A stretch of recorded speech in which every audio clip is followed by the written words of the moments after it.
আজকে বাবা যে ইউসুফ নবীকে দেখে 40 জন নারী বাবা হাতকে কেটে ফেলেছিল তার চেহারা দেখে এ বাবারা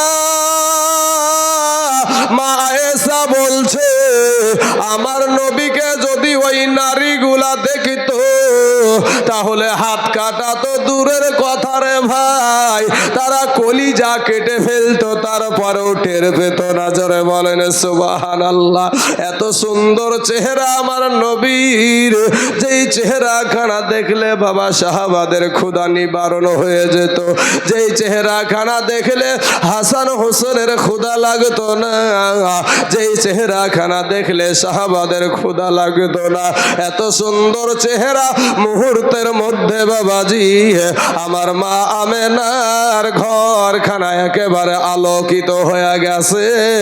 আমার মা আমেনা বলছে পদ খরাজা মিন্নি নূর, আমার পেট থেকে যেন একটা নূর বেরিয়ে গেল। জোরে বলেন সুবহানাল্লাহ।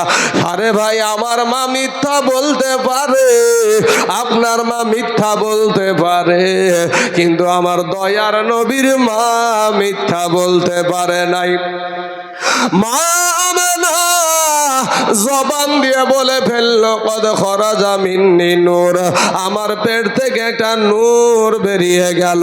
আর কোরআন শরীফেও এসেছে বাবা কদ জাআকুম মিনাল্লাহি নূরুন ওয়া কিতাবুম মুবিন। আমার আল্লাহ এই নূর দ্বারা তাফসিরে জালালাইন শরীফে বলছেন এই নূর দ্বারা মুরাদ হলো মুহাম্মাদুর রাসূলুল্লাহ। আরে কোরআনে বলে নূর, আরে মা আমেনা বলে নূর, আর বাবা হাদিসেও বলে নূর, আর ওহাবিরা দেখে বাবা মাটি। ও যুবক ভাইয়েরা সোনা মানিকেরা গো, এবার মা হাজেরা কান লাগায়া দিয়ে শুনছেন রব্বি হাবলি উম্মতি। আর আমেনাকে ডাক দিয়া বলে আমেনা গো আমেনা, তোমার বেটাটা সাধারণ কোনো বেটা না গো আমেনা, তোমার বেটাটার নাভি এই দুনিয়ার 2 টাকার দাইমা দিয়ে আমার আল্লাহ কাটাবে না। আমার আল্লাহ তোমার বেটাকে নাভি কাটা অবস্থাতে দুনিয়াতে পাঠায়া দিয়েছে। জোরে বলেন সুবহানাল্লাহ। এখানে একটা জিনিস বুঝার আছে বা, এই যে আমাদের নাভি, এই নাভিটা আমাদের মায়ের নাড়ির সাথে সেট থাকে। কথাগুলা বুঝেন ভাই, না বুঝতে জানলে কিচ্ছু পাওয়া যাবে না। শুধু গলার সুর শুনে মিষ্টি লাগে ওখানটা শুনিলেই বাড়ি যেতে হবে, আর কিছু পাওয়া যাবে না। বুঝতে হবে জিনিসগুলা। এক্সাম্পল হিসাবে 2টা মিনিট আপনাদের কাছ থেকে নিলাম, কারণ আমাকে আগে থেকে বলছেন জীবনের দিকে বেশি টাচ দিবেন, কিন্তু মানুষকে শুধু বলেই যায়, মাঝখানে যদি না বুঝিয়ে দিই আমি ব্ল্যাকবোর্ডে লিখিয়ে চলে যাচ্ছি এইটা এইরকম ভাবে হবে, এটা এইরকম ভাবে হবে, এটা এরকম ভাবে হবে। এইটা যদি না বুঝিয়ে দিই ছাত্ররা বুঝবে? হ্যাঁ, তাহলে ব্ল্যাকবোর্ডে যেটা আমি লিখছি সেটাও কিন্তু বুঝাতে হবে যে এইটা এইভাবে হবে, এইটা এইভাবে হবে। শুনেন, এক মঘা জীবনে কোনোদিন ভাই আয়না দেখেনি। আয়না বুঝেন, যে আয়না দিয়ে আমরা মুখ দেখি, জীবনে কোনোদিন ও আয়নাটাই দেখেনি ভাই। তো বাজারে বাবাজি হরিরামপুর বা রানীতলার বাজারে পাইকারি দরে ভাই আয়না বিক্রি হচ্ছে 10 টাকাওয়ালা আয়না। মঘা মুনিশ খেটে এসে কিছু টাকা পেয়েছে, 10 টাকা দিয়ে একটা আয়না কিনেছে। আয়না কেনার পরে আয়নার দিকে তাকিয়ে দেখছে যে আয়নার ভিতরে একটা মানুষ। আয়নার ভিতরে কি? একটা মানুষ। আচ্ছা, আমি যদি আয়নার দিকে তাকাই তাহলে আয়না কি দেখাবে? আমার ছবিটাই তো দেখাবে ভাই, নাকি? তো এই মঘা চিন্তা করছে, আরে সর্বনাশ করেছে, তো আজব জিনিস রে। তখন ইদিকে ওদিকে আর তাকানো নাই বাবাজি, বগলের ভিতরে ঢুকিয়ে নিয়ে এক টানে বাড়ি সোজা। বাড়িতে যায় ও কাউকে আর বলেনি, বাড়িতে যেও কাউকে বলেনি, একটা গোপন জায়গাতে লুকিয়ে রেখেছে। বাড়িতে গিয়ে একটা গোপন জায়গাতে লুকিয়ে রেখেছে। লুকানোর পরে প্রত্যেক দিন দুপুর বেলাতে গোসল টোসল করে খাওয়া দাওয়া করে একবার করে বের করে আর একবার করে দেখে, একবার করে বের করে আর একবার করে দেখে। তো বাড়িতে আরও তো মানুষ আছে, সবচাইতে ওর কাছের মানুষ হলো আর বিবি। বিবি চিন্তা করছে ব্যাপার কি, আমাকে লুকিয়ে রোজ রোজ ওই কুনাখানা যাই ও কী করে, ওই কুনাখানের ভিতরে যে কি করে বিবি চিন্তা করছে। তখন বলছে দাঁড়া মঘা, আজ তুই বাড়ি থেকে বার হা, তারপর দেখাচ্ছি। বেটা ছেলে মানুষ, আমরা তো বাইরে যাবোই নাকি। তো এবার বেটা ছেলে যখন বৈকাল বেলা টাইম বেরিয়ে গেছে, ওর বিবি তখন করেছে কি বাবাজি, ওই কুনাতে যায় হাজির। যেমন আর ওই মঘা যেমন তার কাটা বুদ্ধি ছিঁড়া, ওর স্বামীটা যেমন তার কাটা বুদ্ধি ছিঁড়া মঘা, ওর বিবিটাও বাবা তার কাটা বুদ্ধি ছিঁড়া মঘি। এবার বাবাজি ওই লুকানো জায়গা থেকে আয়নাটা বের করে আয়নার দিকে তাকিয়ে দেখছে যে আয়নার ভিতরে একটা সুন্দরী মহিলা, আয়নার ভিতরে একটা সুন্দরী মহিলার যেমন মহিলা দেখেছে ভাই, আর কি আছে জান। আর একেবারে বাবাজি তখন বলছে এই 40-এর কুঠা পার হয়ে গেল, আর এই বয়সে আমার মতন সুন্দরীকে রেখে আমার মতন সুন্দরীকে রেখে আবার সব কিছুর ভাগ দিবে, এই জায়গাতেও সহ্য করবে না। এবার বাবাজি রাগে আপনার গড় গড় গড় গড় করতে করতে একেবারে ছুটে গেছে আপনার শাশুড়ি মায়ের কাছে। বৃদ্ধা মহিলা, বুড়ি মহিলা, শাশুড়ি মা বৃদ্ধ হয়ে গেছে। যে মা দেখেন তো আপনার বেটার কুকর্মগুলা। তো কেন রে মা, কি হয়েছে? তা আপনার বেটা 40-এর কুঠা পার হয়ে গেল, কবে জানি জামাই এসে বাপ বুইলে ডাকে, আমার তো আর বিটি মাটির বিয়ে দিতে পারবো না, আমার বিটি গেল না, বিয়ে হবে না। আমার মতন সুন্দরীকে রেখে আপনার বেটা আবার নতুন করে প্রেম করছে।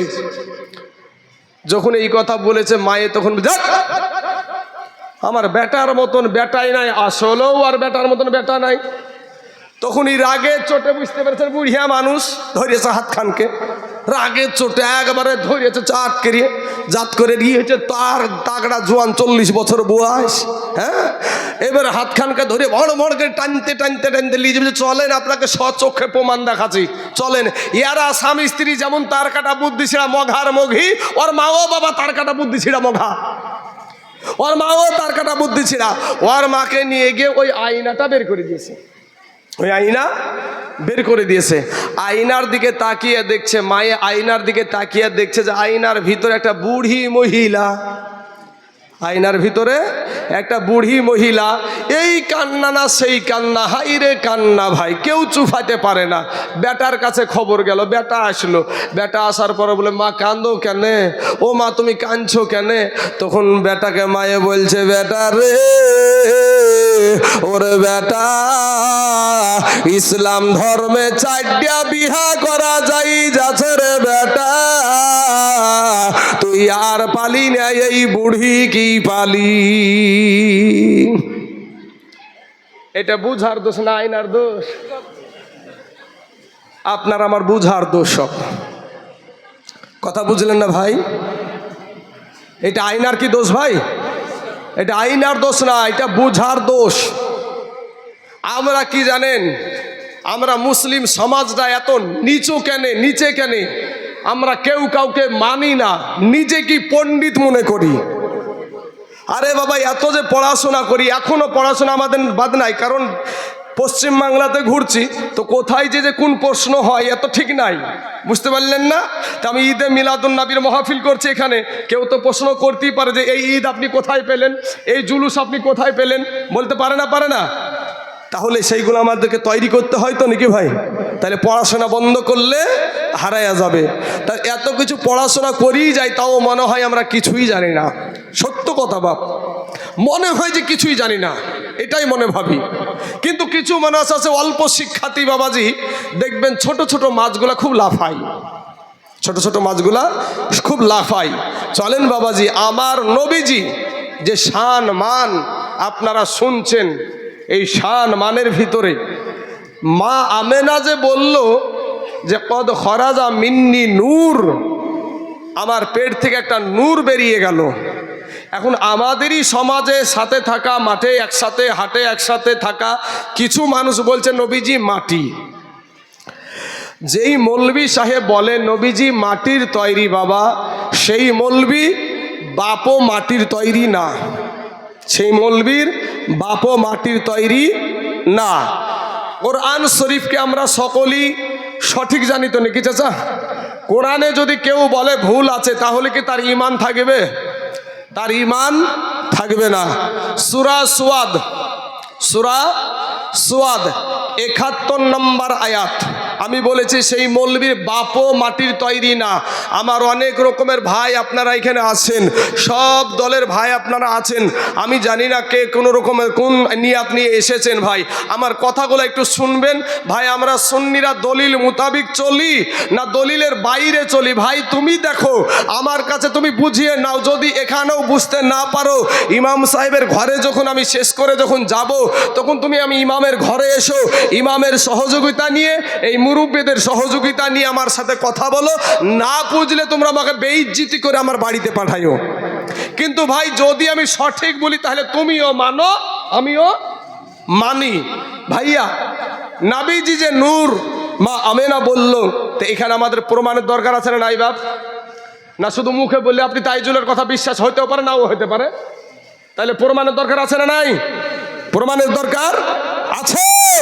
আর প্রমাণ না দিয়ে যদি এখন আবার ওইভাবেই চলে যায় তাহলে বলবে কি বললে ওরা, ওর মুখের কথা কে বিশ্বাস করে রে?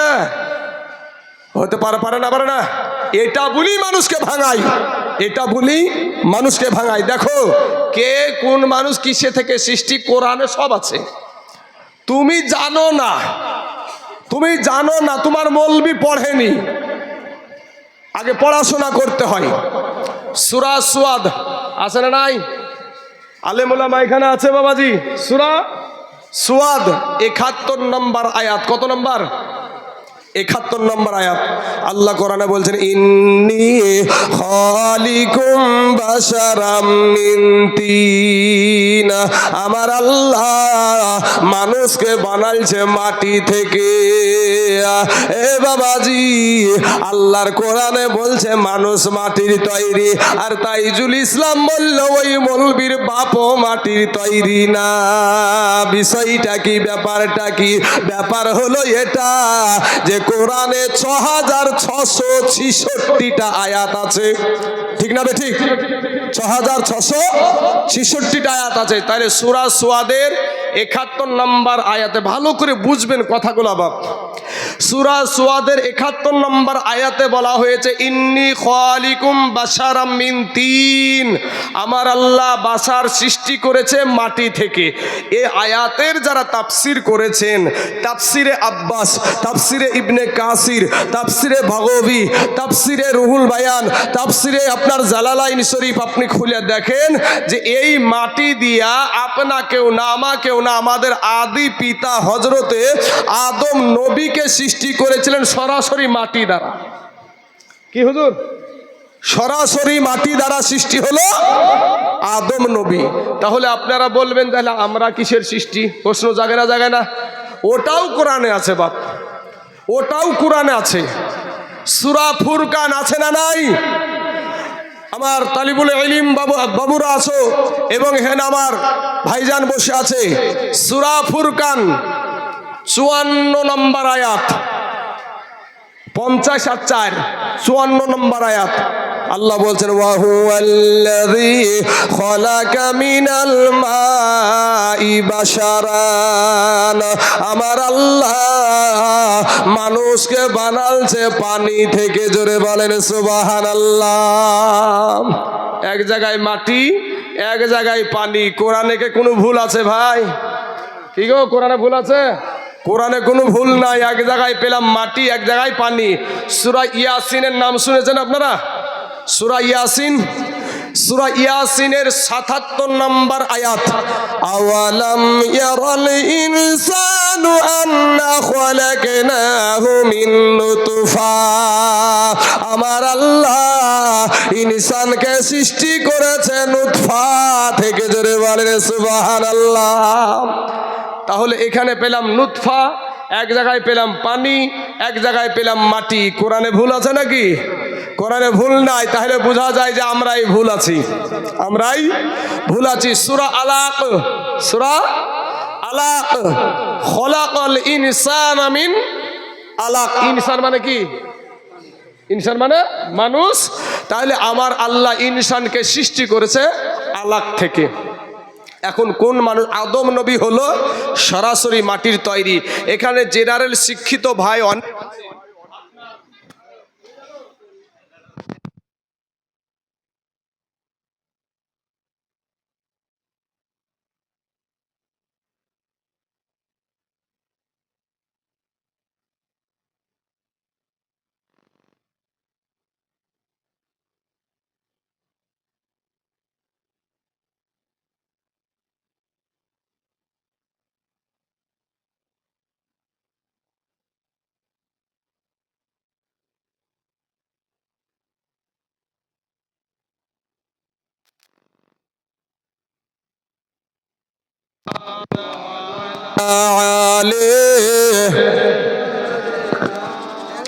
মাওলানা মুহাম্মদ সাল্লাল্লাহু আলা মুহাম্মাদিন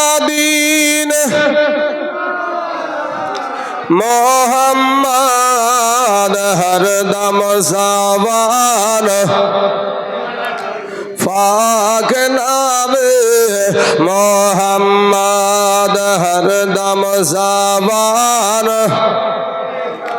শাফিয়ানা মুহাম্মদ সাল্লাল্লাহু আলাইহি ওয়াসাল্লাম।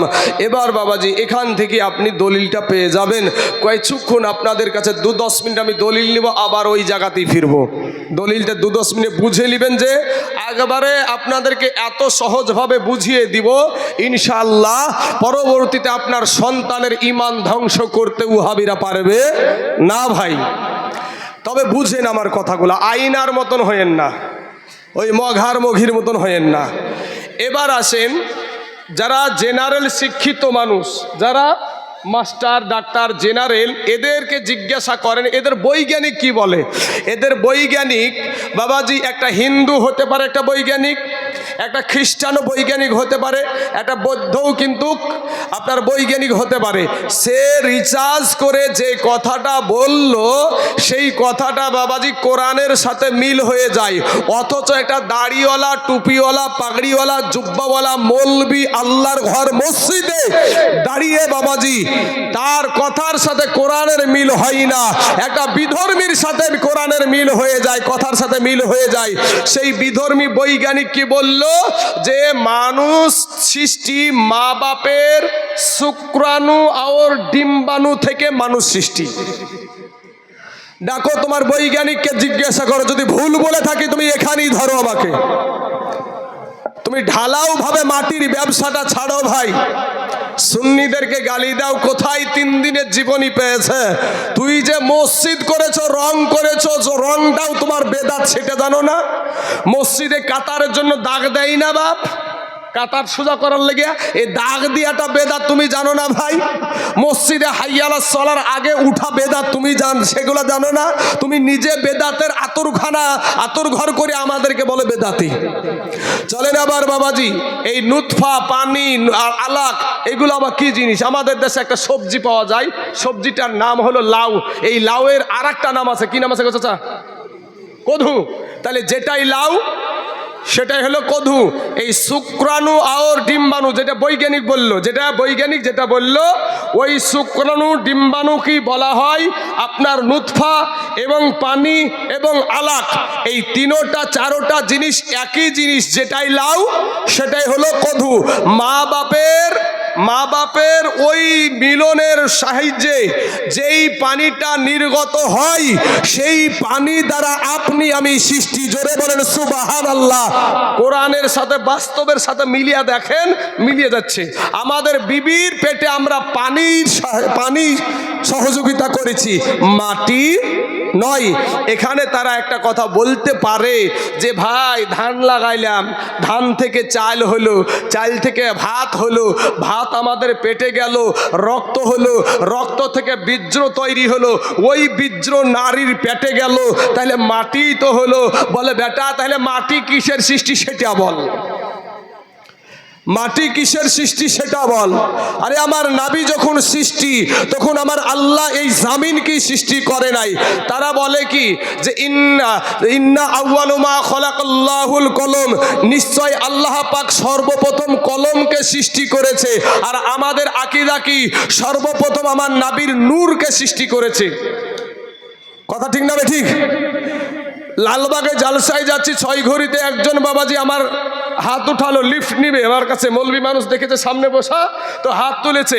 তো উঠার পরে বেটা বলছে হুজুর একটা জিনিস জানতে চাই। তো ভালো করে তদন্ত করে দেখলাম যে ভালো পাকা মাল আছে, কিন্তু ওদের একটা টেকনিক হলো বলবে যে আমরা জানতে চাই, আমরা ছাত্র জানার জন্য বলছি, কিন্তু পরে আবার ওরা দলিল পেশ করবে। তখন আমাকে দেখে সুন্নি আলেম দেখলেই তো বোঝা যায়। এবার বলছে আপনারা যে বলেন যে নবীজি নূর সর্বপ্রথম সৃষ্টি, তো সহি হাদিসে আছে সর্বপ্রথম কলম সৃষ্টি। সর্বপ্রথম আসলেও কিন্তু হাদিসটা সহি মুসলিমে হাদিসটা আছে যে ইন্না আউয়ালু মা খালাকাল্লাহুল কলম, নিশ্চয় আল্লাহ পাক সর্বপ্রথম কলমকে সৃষ্টি করেছে। এখন বাবাজি আপনাকে সহি হাদিস দিলে তখন মানতে বাধ্য, তাই না? কিন্তু বাবাজি এখানেও একটা এক্সাম্পল আছে বোঝানোর জন্য। আমার আশিক ভাই কি করছে যে ও একটা শিক্ষিত মানুষ, একটা ছোট্ট বাচ্চা নিয়ে কোথায় গেছে? দেশের ডাক্তারগুলাকে কি বলেন গো? কি ডাক্তার? হাতুড়িয়া ডাক্তার। ভাই বলতে পেরেছে, হাতুড়িয়া ডাক্তারের কাছে গেছে। তো হাতুড়িয়া ডাক্তার আপনার এরকম মোটা ইঞ্জেকশনে ছুঁচটা বের রেখেছে, বুঝতে পারলেন? তখন আমার ভাই বলছে, এই ডাক্তার, এত মোটা সিরিজ যদি আমার বাচ্চার, এই ছোট বাচ্চার যদি শরীরে পুশ করো, বাচ্চাটা বাঁচবে না মরবে? তখন বলছে যে সহি কেতাবে আছে, দেখো বৈজ্ঞানিক লিখছে এই অসুখ হলে এত নম্বর সিরিজ দিয়ে যদি পুশ করা হয় তাহলে ইঞ্জেকশনটা দিলেই ভালো হয়ে যাবে। তো তখন ইয়া তো মূর্খ না, তখন যে তোর কেতাব দেখি, তোর কেতাবটা দে। তা কেতাবটাতে দেখছে যে তখন দেখতে শুরু করেছে যে এই অসুখ হলে এত নাম্বার সিরিজ দিয়ে পুশ করলে এই অসুখটা ভালো হয়ে যাবে। তখন চিন্তায় পড়ে গেছে, তাই তোর এই তো লেখা আছে। ইদিক উদিক করতে করতে মৌলবি মানুষ তো মান্তিক পড়া মানুষ, বাবাজি পৃষ্ঠাটা উল্টিয়ে দেখছে, পরের পৃষ্ঠাতে লেখা আছে যদি ওই রুগীটা গরু হয়, যদি ওই রুগীটা মহিষ হয়, তো মোষের ইঞ্জেকশন লিখে কাকা দিছে। প্রথম পৃষ্ঠা পড়েছে, পরের পৃষ্ঠাটা পড়ে নাই। এই যে হাদিসখানা উনি দিচ্ছে সে হাদিসটা বাবা এইভাবে আছে। এখান থেকে আপনার নূর, নবীজির যে নূরটা প্রথম সৃষ্টি, এইটা সবচাইতে আপনার বিলকুলভাবে আপনারা বুঝতে পারবেন। হাদিসগুলো শুনুন। ইন্না আউয়ালু মা খালাকাল্লাহুল কলম, নিশ্চয় আল্লাহ কলমকে প্রথম সৃষ্টি করেছেন। ফাকালা উখতুব, হে কলম তুমি লিখো। কলমকে তো কিছুর জন্য সৃষ্টি করা হয়েছে নাকি? কলমকে কিছুর জন্য সৃষ্টি করা হয়েছে। কলমকে বলছেন ফাকালা উখতুব, এ কলম তুমি লিখো। কলম বলছেন ফাকালা ইয়া রব্বা মা আকতুব, ইয়া রব্বুল আলামিন আমি কি লিখবো? তখন আপনার কলমকে বলা হলো ক্বালা উকতুবিল কদারা মা কানা ওয়া মা হুয়া কাইনুন ইলাল আবাদ, তুমি লিখো তোমার পূর্বে যা কিছু ছিল। কথাটা ভালো করে বুঝেন। মা কানা দ্বারা অতীতকালকে বোঝায় হুজুর, মা কানা দ্বারা অতীতকালকে বোঝায়। আলেম ওলামারা ভালো বুঝবে বাবাজি। তো এখানে বলা হয়েছে কলমকে বলছে তোমার পূর্বে যা কিছু ছিল এবং কিয়ামত পর্যন্ত যা কিছু হবে তার তাকদির লিখো। আমাদের তাকদির লেখা হয় না, হয়েছে না, হয় নাই? হ্যাঁ, ওই কলম দিয়ে তাকদির পূর্বে যা কিছু ছিল। তাহলে কলমেরও পূর্বে কিছু চাচা ছিল নাকি? কলমেরও পূর্বে কিছু ছিল। ওই সহি হাদিস তুমি একটুকুই পড়েছো আর খানিকক্ষণ পড়োনি। তুমি প্রথম অংশে বলা হয়েছে প্রথম সৃষ্টি কলম, এটা কলমের সম্মানার্থে ইজ্জতের জন্য প্রথম শব্দটা ব্যবহার করা হয়েছে। এর বাবাজি কলমেরও পূর্বে আল্লাহ কি সৃষ্টি করেছে? কলমের পূর্বে আন আব্দুল্লাহ ইবনে আমরিন আন্না রাসূলুল্লাহ সাল্লাল্লাহু আলাইহি সাল্লাম ইন্নাল্লাহা ক্বাদারা মাকাদিরাল খালকি ক্বাবলা আন ইয়াখলুকাস সামাওয়াতি ওয়াল আরদা বি50 আলফা সানাতিন ওয়া কানা আরশুহু আলাল মাই। জোরে বলেন সুবহানাল্লাহ।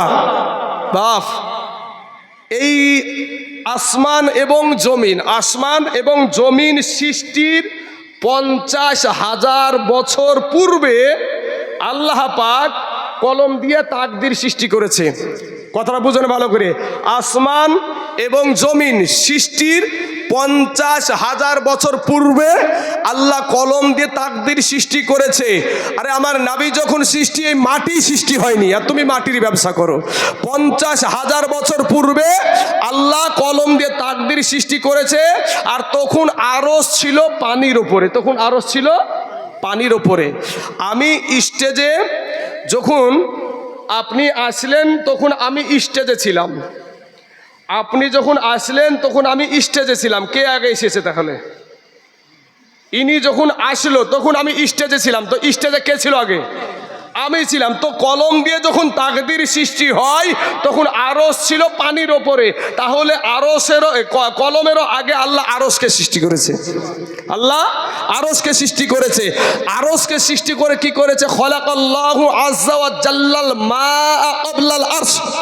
আল্লাহ পাক আরশকে সৃষ্টি করে পানির ওপরে রেখেছিলেন। তো আরশ সৃষ্টি করে তো রাখার একটা দরকার আছে। স্টেজ তৈরি করেছেন বক্তা বসার জন্য, শ্রোতা বসানোর জন্য। তো আল্লাহ পাক রব্বুল আলামিন আরশকে সৃষ্টি করে পানির ওপরে রেখেছিলেন। বোঝা যায় যে পানি সর্বপ্রথম সৃষ্টি। এবার পানিরও পূর্বে আল্লাহ কি সৃষ্টি করেছেন? দালাইলুন নবুয়াত 2218 নম্বর হাদিস।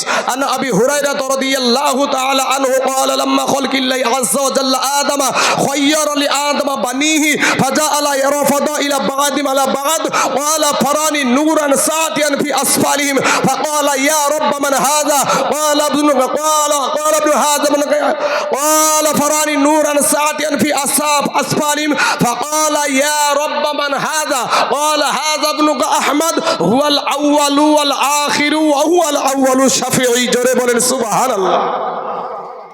বিখ্যাত সাহাবী হযরত আবু হুরায়রা রাদিয়াল্লাহু তাআলা আনহু বর্ণনা করছেন, নবী ওয়াজ করছেন আদম নবীকে সৃষ্টি করার পরে আপনি কেমন ইজ্জতের হবেন, আপনি কেমন ইজ্জতের হবেন, আমি কেমন হব, আপনারা কেমন হবেন।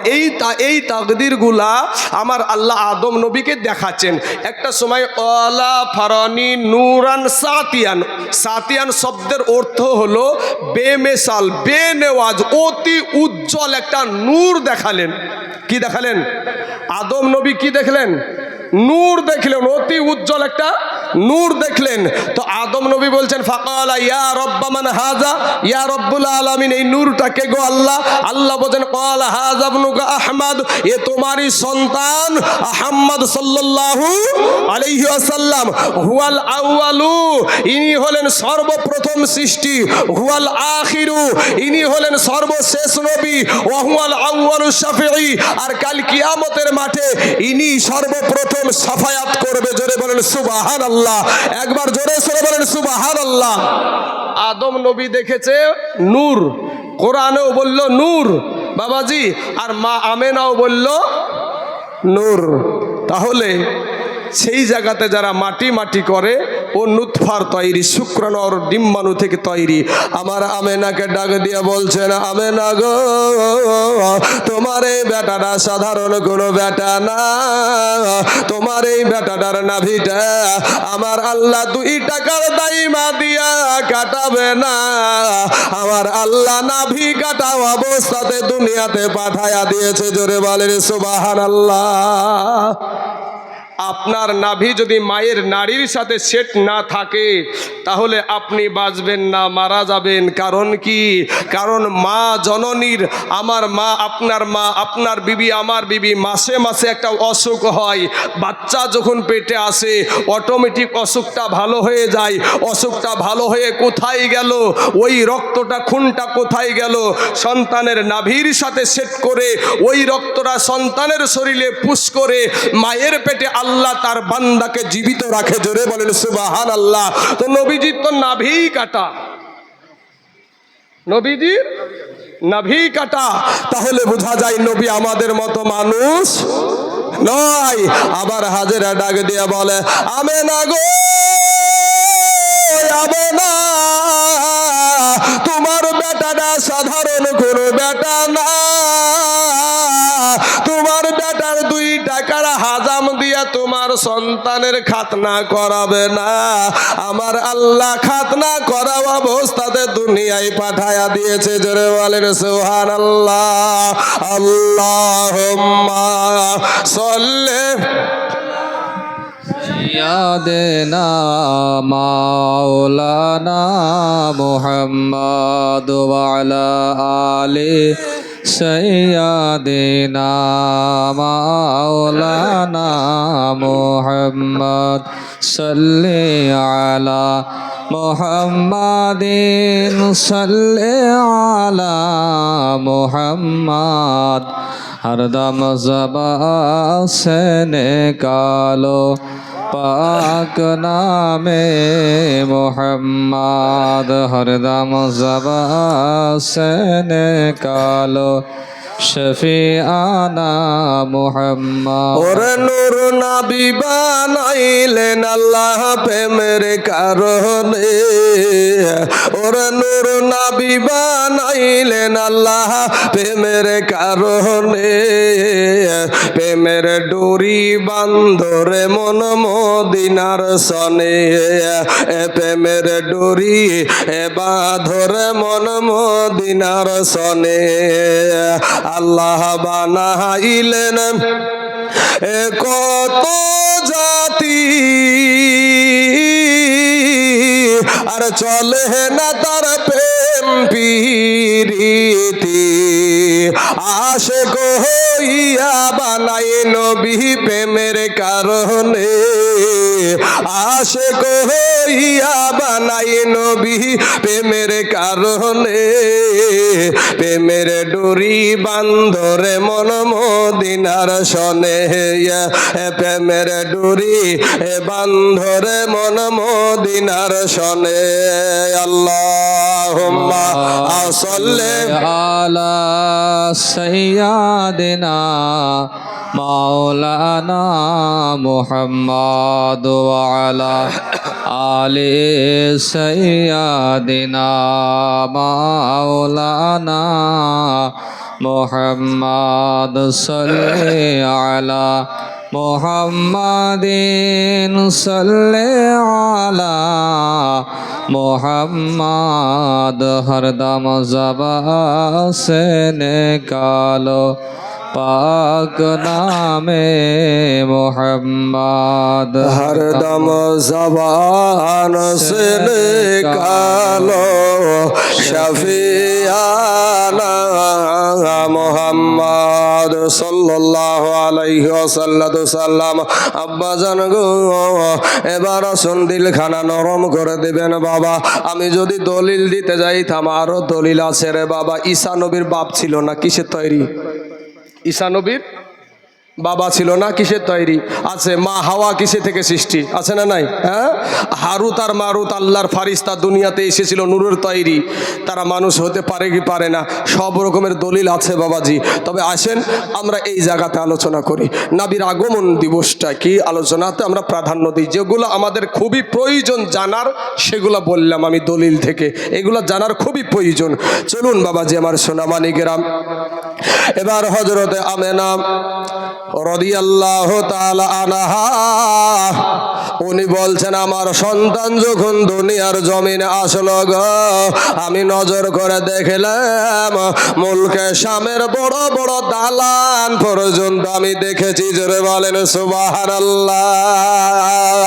এ মুসলমান, তাই কবি বলছেন, ওরে নবী যখন জন্ম নিল মা আমেনার ঘরে আধার ছিল, আমার নবীর নূরে, আমার নবীর নূরে সারা জগৎ আলোকিত হয় রে মুমিন ভাই। জোরে বলেন একবার সুবহানাল্লাহ।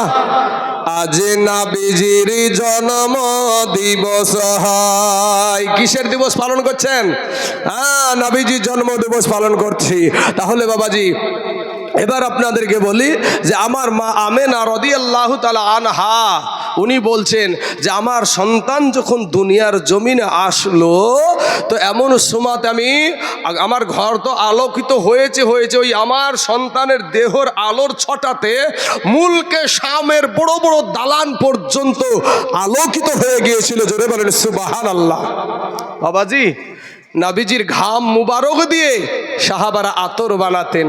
আর নবী আমাদের মতো আল্লাহ এদেরকে হেদায়াত দান করুক, সকলেই বলেন আমিন। গালি দেওয়াটা আমার নবীর আদর্শ না, গালি দেওয়া আমার নবীর আদর্শ।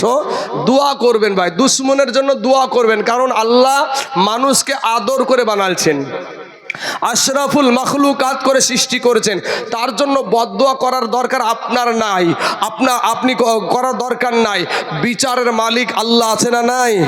উনার বিচারে কোনো ভেজাল আছে? উনার বিচার নির্ভেজাল, উনি ছাড় দেয় কিন্তু ছেড়ে দেয় না। ফেরাউন বলেছিল আনা রব্বুকুমুল আলা, আমি সবচাইতে বড় আল্লাহ। জোরে বলেন নাউজুবিল্লাহ। আমার আল্লাহ পাক পানিতে চুবায়া সাইজ করেছে। নমরুদ বলেছিল আল্লাহর সাথে যুদ্ধ করব, ন্যাংরা মশা দিয়ে সাইজ করে দিয়েছে। বাবাজি আমার সোনা মানিকেরা, সাদ্দাত বলেছিল আল্লাহর সাথে টেক্কা দিয়ে যে আমি নিজের জান্নাতে যাব, ওর জান্নাতি ঢুকতে দেয়নি, সাইজ করেছে। সুবহানাল্লাহ। তো বাবাজি আমার সোনা মানিকেরা, এই যে আনন্দটা দেখার সাথে সাথে নবীর আগমনে আল্লাহর ফারিস্তারা দলে দলে দলে দলে একেবারে আপনার মা আমেনার ঘরে লাইন ধরেছে, আসে আর নবীর উপরে সালাতু সালাম পড়ে আর চলে যায়। বলে তখন তো কই জুলুস ছিল না, তখন তো দরুদ ও সালাম ছিল না, আরে তখন তো এত মুসলমানই ছিল না। ঈসা নবীর কিছু অনুসারী ছিল, কিন্তু বাবাজি এত মুসলমানই ছিল না, তুমি তখন খুঁজতে যাও কিসের জন্য? বাবাজি আমার সোনা মানিকেরা, তো নবীর জন্য নবীর আসার আগমনে আল্লাহর ফারিস্তারা আপনার দলে দলে দলে দলে এসে নবীর প্রতি সালাতু সালাম পড়েছে। জোরে বলেন সুবহানাল্লাহ। এমন সুমাতে হযরতে আব্দুল মুতাল্লিব বাবা গো, আমার নবীজির দাদা জান কাবা শরীফে রয়েছে। বাবা কাবা শরীফটা যেন বাবা থরথর থরথর করে কাঁপতে আরম্ভ হয়ে গেছে, ভূমিকম্প শুরু হয়ে গেছে, হিলাতে লেগেছে রে বাবা। কাবাকে জিজ্ঞাসা করেছে, রে কাবা তুই দুনিয়ার সর্বপ্রথম ঘর রে কাবা, কাবা রে কেন তুমি এইরকম ভাবে হিলটাছ? কাবার থেকে আওয়াজ আসে, আব্দুল মুতাল্লিব গো, আমি সারা দুনিয়ার মানুষের কাবা, আর আমার কাবারও কাবা আজ দুনিয়াতে আগমন করেছে। জোরে বলেন সুবহানাল্লাহ। আব্বাজান কাবারও কাবা আপনারা বলবেন কি করে? একদিন বাবাজি হযরতে বেলাল রাদিয়াল্লাহু তাআলা আনহু উনি আপনার আজান দেবার জন্য কাবার ছাদের উপরে উঠেছে। ছাদের উপরে ওঠার পরে জিজ্ঞাসা দাঁড়ায় আছে, কিছুই কয় না। নবী বলেন বেলাল গো, আজান কেন দিচ্ছ না গো বেলাল? বেলাল ডাক দিয়ে বলছেন, ইয়া রাসূলুল্লাহ, ইয়া হাবিবাল্লাহ, নবী গো, মদিনার জমিনে যখন ছিলাম তখন কাবার দিকে মুখ করে আমি আজান দিয়েছি, যখন যেই জায়গাতে থেকেছি সেখান থেকে কাবার দিকে মুখ করে আজান দিয়েছি। আজ